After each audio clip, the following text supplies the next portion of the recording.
பதிவது இந்த சேனலை தொடங்கிய ராமராஜ். தமிழ் புக் ரிவ்யூ, ஆன்மீகம், வீட்டு மருத்துவம் மற்றும் பல. இன்றைய பதிவில் நாம் நீதித்துறையும் காவல்துறையும் சங்கங்கள் இல்லாமல் கண்ணியத்துடன் தமிழகத்தில் சிறப்பாக செயல்பட்டு கொண்டிருக்கின்றன.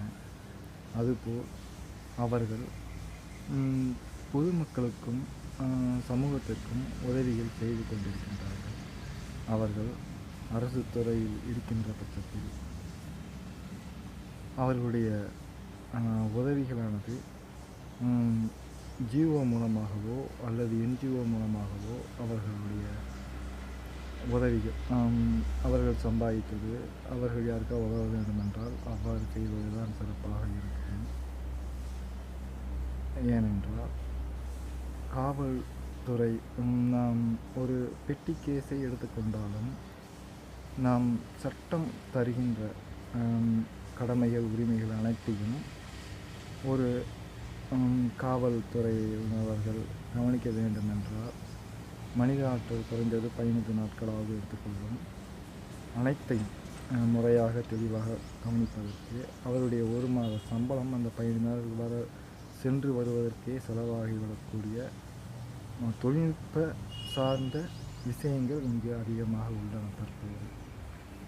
எனவே அவருடைய ஊதியம் எவ்வளவு என்ற ஒரு கருத்தியல் மக்கள் இடங்களில் செல்வது நல்லதல்ல.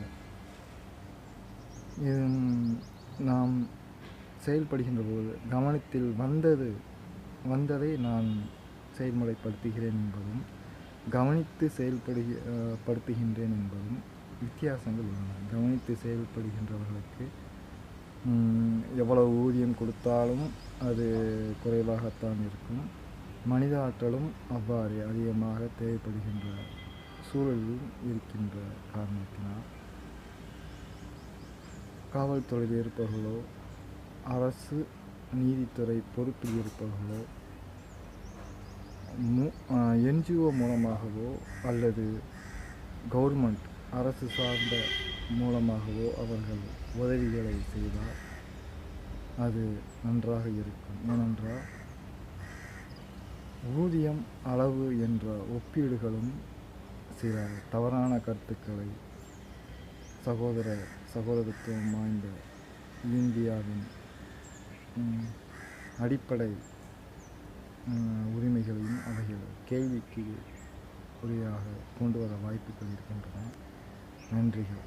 ஜெய்ஹிந்த். வந்தே